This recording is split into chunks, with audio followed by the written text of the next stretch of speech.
Good morning, students. In the last lecture, what we have done the expression for potential energy when a bar magnet is placed in a uniform magnetic field, and expression for the torque experienced by the bar magnet when we place the bar magnet in the uniform magnetic field. We have done the maximum potential energy, minimum potential energy, and we have done also where we are having stable equilibrium, where we are having unstable equilibrium. Okay, so today we are going to discuss the new topic, that is your earth magnetism or earth magnetic field.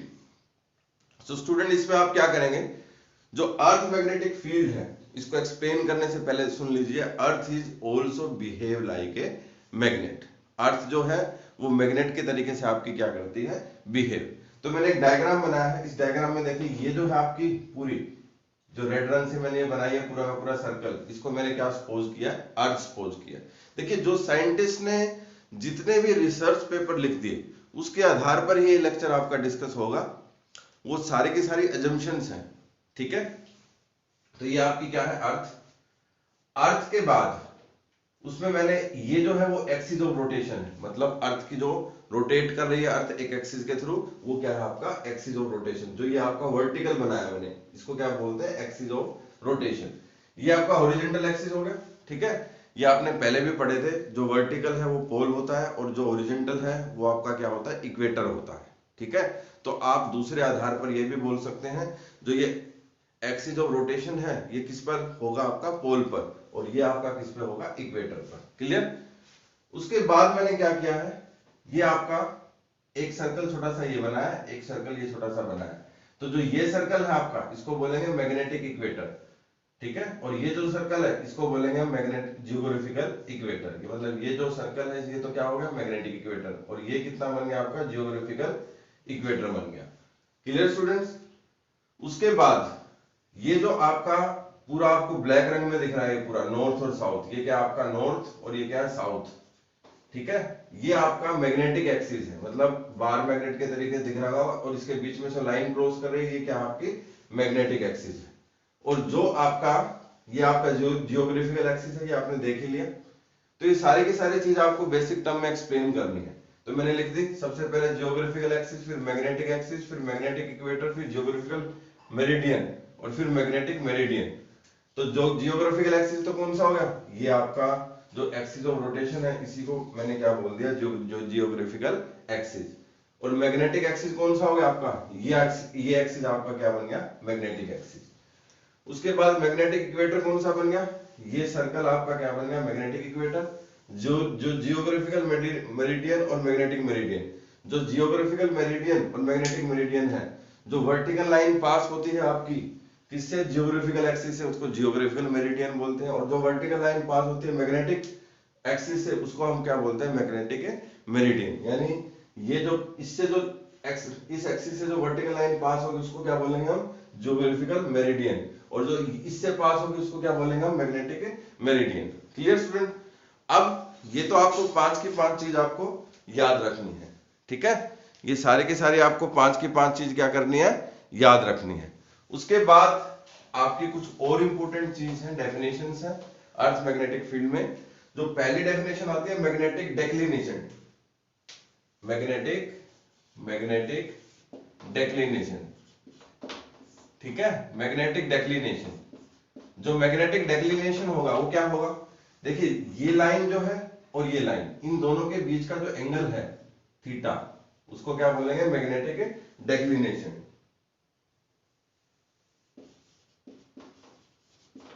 जो magnetic declination क्या होगा, theta, ठीक है।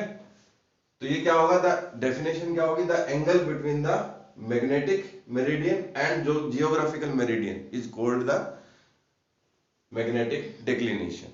और इस theta की value यहां पर होती है 11.3 डिग्री लगभग, ये वैल्यू इसकी थीटा की वैल्यू होगी आपकी 11.3। देखिए ये आपका नॉर्थ ही है, ये साउथ ही है। जब आप इस मैग्नेट इस एक्सिस पे ये एंगल ही क्यों आया, जब आपने इसको ऐसे ऐसे करना शुरू किया तो यहां पर ये जाके रुक गया, तो नॉर्थ और नॉर्थ आपस में रिपेल, इसका मतलब थीटा क्या बन गया आपका मैग्नेटिक डेक्लिनेशन। तो ये फर्स्ट डेफिनेशन है, the angle between the magnetic meridian and geographical meridian is called magnetic declination. तो लिख लीजिए द एंगल सस्पेंडेड बिटवीन, ठीक है, magnetic meridian and geographical meridian, the angle suspended between magnetic meridian and geographical meridian, it is denoted by theta, और इसकी value ये होती है theta equal to 11.3 degree. Okay, उसके बाद जो नेक्स्ट कॉन्सेप्ट है, नेक्स्ट कॉन्सेप्ट देख लीजिए। नेक्स्ट कॉन्सेप्ट क्या है, सपोज कीजिए अगर आपने एक जो मैग्नेट है उसके एक थ्रेड से बांध दिया और फ्रीली उसको छोड़ दिया, तो वैसे नहीं रहेगा, वो थोड़ा सा ऐसा रहेगा, ठीक है, या थोड़ा सा ऐसा रहेगा, मतलब ऐसे ना रह के थोड़ा सा ऐसे रहेगा। तो जिस एंगल से आपका ये इस तरीके से थोड़ा सा उठा, उसको हम क्या बोलते हैं, आपका वो होगा आपका मैग्नेटिक इंक्लिनेशन और डिप। तो नेक्स्ट क्या है, मैग्नेटिक इंक्लिनेशन, ठीक है, और angle of dip, angle of dip, इसको इससे डिनोट करते हैं, ठीक है। जैसे ये आपका क्या था, मैग्नेट था, मैग्नेटिक कंपास थी, आप ये नॉर्थ साउथ था, आपने इसको थ्रेड से बांध दिया, अब ये कैसे आएगा, ऐसे आएगा, ये ऐसे आएगा, ये नॉर्थ ये साउथ, तो इसका हम एक्सिस डिनोट कर देते हैं ये। तो ये जो हॉरिजॉन्टल से बना, होना तो चाहिए क्या था, ये इसका हॉरिजॉन्टल, ठीक है, इसकी लाइन ड्रॉ करेंगे तो ये आएगी आपकी लाइन, तो इसके बीच का एंगल ये क्या होगा, आपका एंगल ऑफ डिप, ठीक है। तो एंगल ऑफ डिप की डेफिनेशन भी कर देते हैं, ठीक है। जो आपका एंगल ऑफ डिप है वो अलग अलग होगा, डेल आपका 0 to 90 डिग्री, यानी पोल पर कितना होगा 90 डिग्री, और इक्वेटर पे कितना होगा 0 डिग्री। अगर हम दिल्ली की मुकाबला करें, ठीक है, अगर दिल्ली में वैल्यू करें तो दिल्ली में इसकी वैल्यू कितनी होती है 42 डिग्री, ये आपकी दिल्ली में है, ठीक है, दिल्ली में इसकी वैल्यू कितनी है 42 डिग्री। तो ये इस तरीके से आप मैग्नेटिक इसको इंक्लिनेशन और एंगल ऑफ डिप को क्या करेंगे, डिफाइन करेंगे। क्लियर स्टूडेंट, ठीक है। तो डेफिनेशन भी कर सकते हैं, magnetic dip at a place is the angle between the direction of total intensity of magnetic field of the earth and a horizontal line.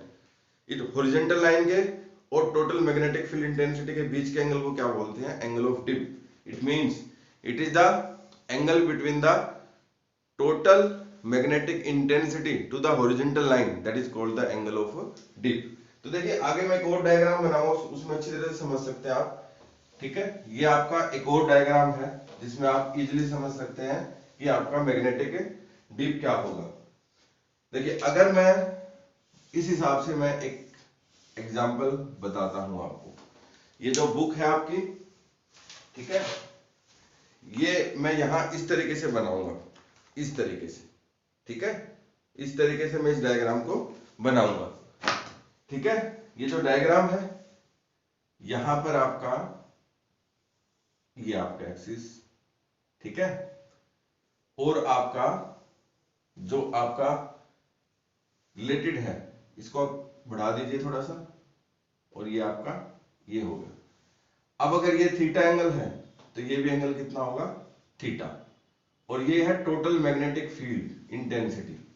तो ये जो कंपोनेंट है ये आपका डेल बना, मतलब ये थीटा तो क्या था मैग्नेटिक डिक्लिनेशन, और ये क्या था मैग्नेटिक इंक्लिनेशन, मतलब इसी को मैंने इस फॉर्म में बनाया। तो ये जो कंपोनेंट है ये होगा आपका कौन सा, इसका हॉरिजॉन्टल कंपोनेंट, और ये कौन सा होगा आपका वर्टिकल कंपोनेंट। जो हॉरिजॉन्टल कंपोनेंट है इसकी वैल्यू कितनी आएगी आपकी, इसकी वैल्यू आएगी बी कोस ऑफ डेल, और इसकी वैल्यू कितनी आएगी बी साइन ऑफ डेल।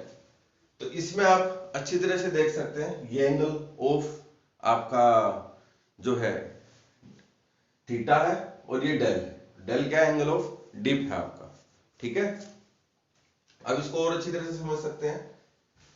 अब आपका देखिए, जो आपका BH और BV है ये हमने फाइंड आउट कर लिया।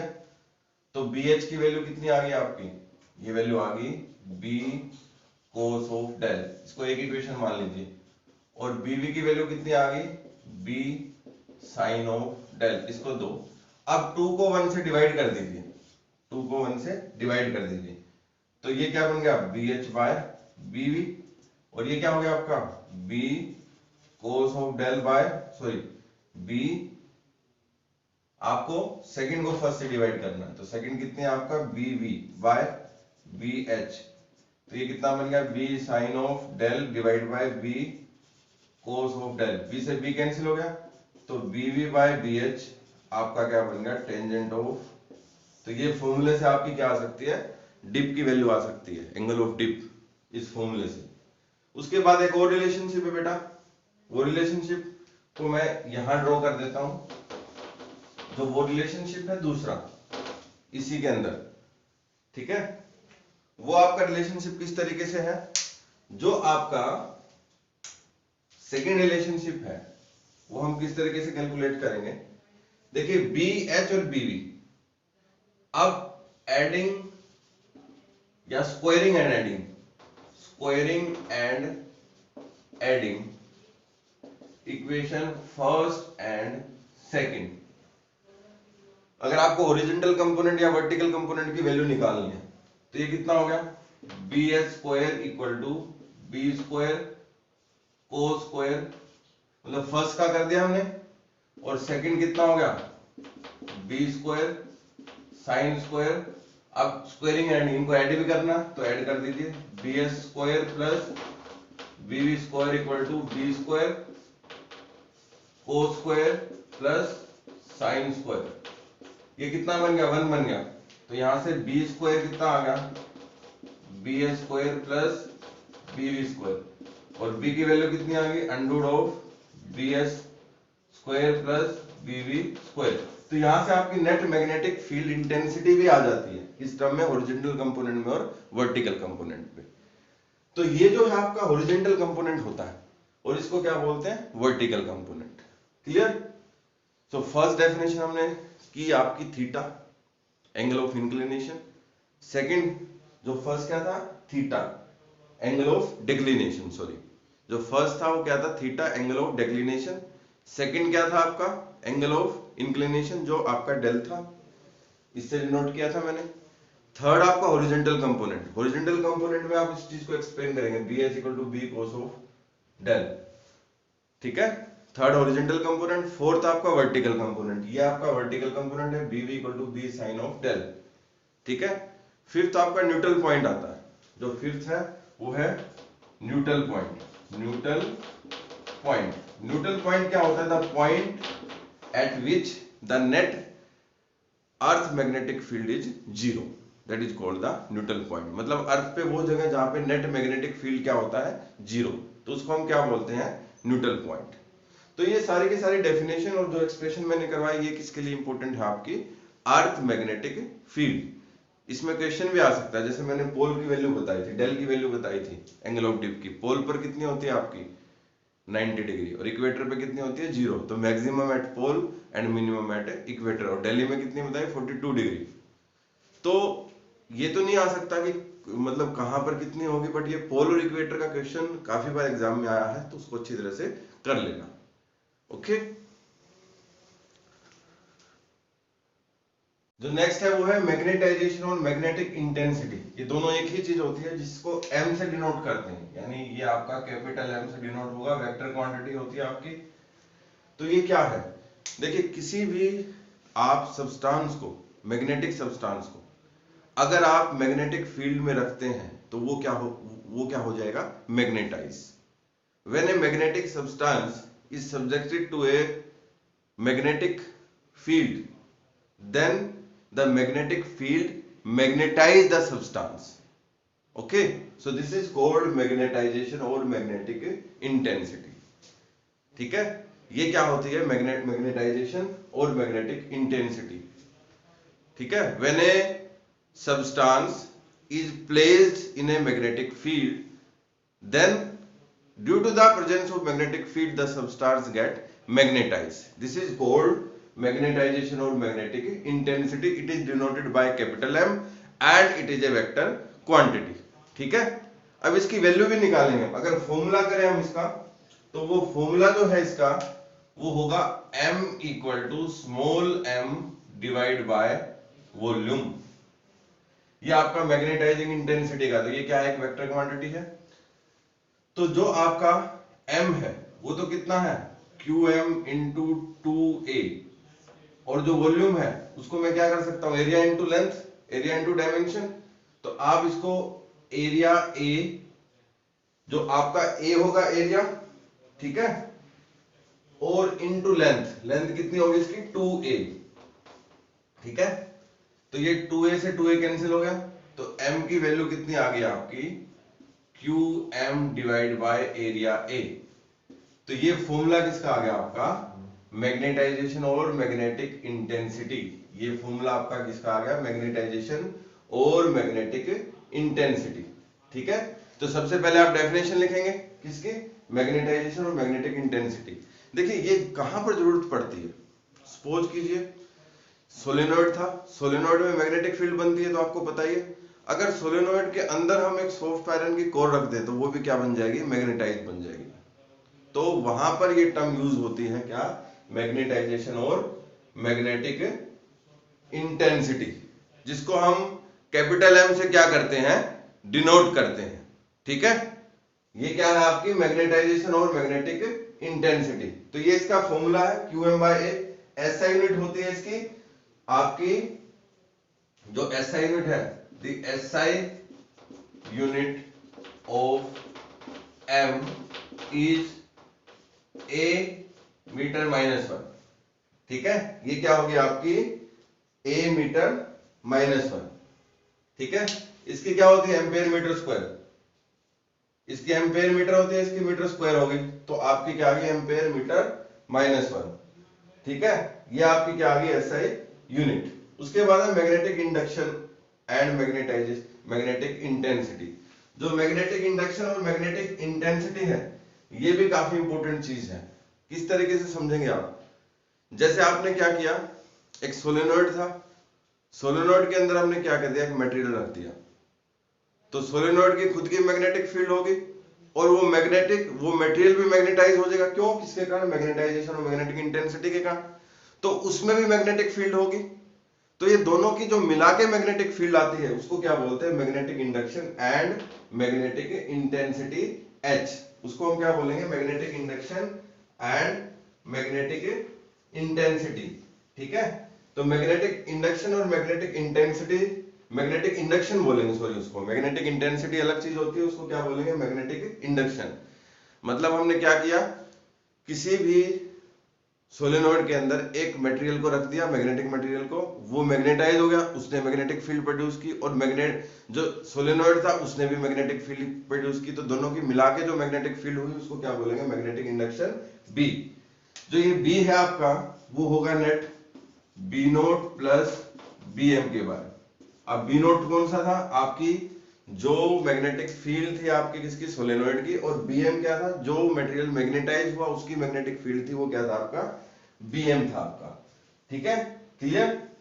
उसके बाद जो H है वो होगा आपका B बाय म्यू नॉट, यानी आपका जो मैग्नेटाइजिंग इंटेंसिटी होगी H, वो क्या होगी, इस B, ये B divide by mu naught. Mu naught क्या होती है, परमेबिलिटी, आपको पता है, म्यू नॉट बाय 4 पाई की कांस्टेंट जोड़ा था हमने, उसकी वैल्यू भी पता है. तो ये सारी चीज बेटा हम क्यों कर रहे हैं, ये सारी की सारी चीज हम कर रहे हैं क्योंकि हमने टाइप्स ऑफ मैग्नेटिक मटेरियल पढ़ना है. हमें पता है टाइप्स ऑफ मैग्नेटिक मटेरियल, आपके डायमैग्नेटिक मटेरियल होंगे, आपके पैरामैग्नेटिक मटेरियल होंगे, आपके फेरोमैग्नेटिक मटेरियल होंगे, वो भी हम पढ़ेंगे. तो उसके लिए हम बेस कर रहे हैं, फंडामेंटल चीज कर रहे हैं. आपकी मैग्नेटाइजेशन और मैग्नेटिक इंटेंसिटी पढ़ा, फिर मैग्नेटिक इंडक्शन पढ़ा हमने. ठीक है, नेक्स्ट आपका magnetic permeability. Magnetic permeability mu से डिनोट करेंगे, ये B बाय H होती है. It is the ratio of the B to H. B और H आपको पता है, पहले से करवा दिया मैंने. तो म्यू कितना होगा, बी बाय एच, ये होगी आपकी मैग्नेटिक परमेबिलिटी। और इसकी जो एसआई यूनिट होगी, एसआई यूनिट वो क्या होगी आपकी, टेस्ला मीटर पर एम्पेयर, ये क्या होगी आपकी एसआई यूनिट। तो कई बार डेफिनेशन पूछी जा सकती है मैग्नेटिक परमेबिलिटी की, तो म्यू से डिनोट करते हैं, it is the ratio of B magnetic, जो आपका इंडक्शन था B, to the magnetizing intensity, that is your H. It is the ratio of the magnetic induction to the magnetizing intensity, it is denoted by mu and SI unit is tesla metre per ampere. ठीक है, उसके बाद है relative magnetic permeability. देखिए उसी तरीके से जैसे हमने एप्सिलॉन पढ़ा था, ई आर, एप्सिलॉन आर पढ़ा था किसमें, इलेक्ट्रोस्टैटिक में, तो उसी तरीके का बेस का क्या है आपका, उसी तरीके का। फिर है रिलेटिव मैग्नेटिक परमेबिलिटी, जो आपकी परमेबिलिटी, जो रिलेटिव मैग्नेटिक जो आपकी परमेबिलिटी है उसकी वैल्यू क्या आएगी, म्यू आर, वो होगी बी बाय बी नोट। ठीक है, जो हमने मैग्नेटिक फील्ड में जो हमने आपका जो सोलेनोइड है उसमें आपका सब्सटेंस रखा था, जो वहां से चीज आई थी, वो क्या थी, बी बाय बी नोट। अब बी की वैल्यू म्यू एच होती है, बी नोट की value mu naught into H बन गई, म्यू से एच कैंसिल हो गया, म्यू बाय म्यू नोट आ गया, तो म्यू की वैल्यू क्या बन गई, mu naught into mu R. तो इसको हम क्या बोलेंगे आप, रिलेटिव मैग्नेटिक परमेबिलिटी। ठीक है, उसके बाद है मैग्नेटिक स्टेप्टेबिलिटी, ये भी इंपॉर्टेंट है, इस साइन से डिनोट करेंगे आपको, एक्सएम से, एम बाय एच, यानी मैग्नेटिक इंटेंसिटी जो है और आपका जो एच है आपका, उसका रेशियो जो होता है वो होता है स्टेप्टेबिलिटी।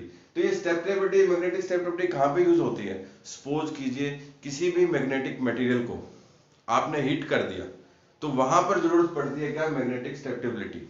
जो मैग्नेटिक स्टेप्टेबिलिटी है वो इनवर्सली प्रोपोर्शनल होती है टेम्परेचर की। क्यूरिक नाम का साइंटिस्ट था जिसने ये लॉ दी, जिसका नाम था क्यूरिक लॉ, मैग्नेटिक स्टेप्टेबिलिटी, यानी जो मैग्नेटिक स्टेप्टेबिलिटी थी वो आपकी inversely proportional to temperature. Most important fundamental concept है, जो एग्जाम कितना बी बाय टी के इक्वल हो गया। देखिए क्यों जरूरत पड़ती है, देखिए आपने क्या किया, सोलेनोइड में आपने सॉफ्ट आयरन की कोर रख दी, बट वो धीरे धीरे हीट हो रही है, तो उसकी स्टेप्टेबिलिटी क्या हो जाएगी, डिक्रीज। मतलब जो आपका मैग्नेटिक, जो सॉफ्ट आयरन कोर का मैग्नेटाइजेशन कैपेसिटी है वो भी आपकी क्या हो जाएगी, डिक्रीज हो जाएगी। यानी हम ये कह सकते हैं कि अगर आपको बहुत बढ़िया मैग्नेटाइजेशन कैपेसिटी रखनी है या फिर मैग्नेटिक इफेक्ट पैदा करना है सॉफ्ट आयरन कोर के अंदर सोलेनोइड के केस में, तो आप क्या करोगे, उसको कम से कम हीट करोगे। वो ज्यादा हीट हो गया तो उसकी जो परफॉर्मेंस है मैग्नेटाइजेशन की वो क्या हो जाएगी, डिक्रीज। और जो परफॉर्मेंस डिक्रीज होगी, उन्होंने पैरामीटर कौन सा लिया, स्टेप्टेबिलिटी। ठीक है, स्टूडेंट नेक्स्ट है आपका relationship between magnetic permeability and magnetic susceptibility. तो रिलेशन भी आप अच्छी तरह से समझ लीजिए, जो मैग्नेटिक परमेबिलिटी है और मैग्नेटिक स्टेप्टेबिलिटी है, इसमें आपका क्या रिलेशनशिप है। देखिए हमें तो ये तो पता है आपका, जो B की वैल्यू है वो आपकी B नोट प्लस BM के बराबर होती है, ये तो स्टूडेंट आपको पता ही है। अब जो BM है वो आपका डायरेक्टली प्रोपोर्शनल होगा H के। ठीक है, जो BM है वो डायरेक्टली प्रोपोर्शनल होगा किसके, M के। ठीक है, मैग्नेटाइजिंग इंटेंसिटी, तो BM को इक्वल करेंगे तो mu naught into H, mu naught into M बन जाएगा। ठीक है, इसी तरीके से ये तो BM की वैल्यू थी, इसी तरीके से जो B नोट की वैल्यू है वो आपकी H की टर्म में, जो B नोट की वैल्यू है वो H की टर्म में क्या आएगी, mu naught into H, mu naught into H. जैसे ये था इसी तरीके से B नोट की वैल्यू रख दीजिए। जो B था आपका वो क्या आ जाएगा आपका, mu naught H plus mu naught M। अब आप कुछ नहीं करना, आप म्यू नोट कॉमन ले लीजिए, अंदर क्या बच गया, H प्लस M। ठीक है, अब इक्वेशन 1 कर दीजिए। अब divide both side by, divide both sides by H, तो ये क्या थी आपकी B बाय H बन जाएगी, ये क्या बन जाएगी, mu naught divide by H into H plus M। अब B by H, mu naught H divide by H, अंदर ले गए इसको, mu naught M divide by H। अब यहां पर S से S कैंसिल हो गया, ये तो स्टेप्टेबिलिटी बन रहा है आपका, और ये क्या बन रहा है आपका ये भी आपका कुछ ना कुछ टर्म बन रही है, तो ये आपका म्यू बन रहा है, mu equal to mu naught plus आपका म्यू नोट इंटू एक्सएम। अब आपका म्यू नोट कॉमन ले लीजिए, अंदर क्या बच गया 1 प्लस एक्सएम। अब इसको नीचे ले लीजिए, mu by mu naught equal to 1 plus XM, और ये क्या है रिलेटिव परमिटिविटी म्यू आर, तो 1 प्लस एक्सएम। तो ये आपका रिलेशन है किसके बीच में, आपका मैग्नेटिक परमिबिलिटी और मैग्नेटिक स्टेप्टेबिलिटी के। दोबारा बता देता हूं, देखिए बी की value B naught plus B M, ये तो पता है, ये बी नोट कौन सा जो आपका सोलेनोइड का था, ये बी एम कौन सा जो आपने सोलेनोइड के अंदर रखा था मैग्नेटाइज करने के लिए, ठीक है। अब B M proportional to M क्यों दिखाया मैंने, भाई जितना आपका मैग्नेटाइजिंग इंटेंसिटी होगी उतना ही तो सबस्टांस मैग्नेटाइज होगा, तो वो क्या होगा B M proportional to M, और B M equal to mu naught into M, ये परमिबिलिटी पे भी डिपेंड करता है, तो mu naught into M constant जोड़ दिया। जैसे आपका B M equal to mu naught into M था, इसी तरीके से बी नोट भी कितना आ जाएगा म्यू नोट इंटू एच, क्योंकि बाहर से मैग्नेटिक इंटेंसिटी कितनी है एच। अब ये दोनों वैल्यू यहां रख दीजिए, ये वैल्यू आ गई, ठीक है, म्यू नोट कॉमन ले लीजिए, नेक्स्ट स्टेप में डिवाइड कर दीजिए एच से, ये b बाय एच, ये म्यू नोट बाय एच, अंदर मल्टीप्लाई कर दीजिए mu naught h by H plus mu naught m by H, ये h से h कैंसिल हो गया, ये वैल्यू म्यू की बन गई, ये म्यू नोट एच डी था, ये म्यू नोट इनटू एक्सएम बन गया आपका, म्यू नोट कॉमन ले लीजिए 1 प्लस एक्सएम, तो अब इस म्यू नोट को नीचे ले लीजिए 1 प्लस एक्सएम, और mu R, mu by mu naught क्या होता है mu R 1 plus XM. So this is about the relationship, okay. So student, in the next lecture we will discuss the types of magnetic material, okay. Thank you.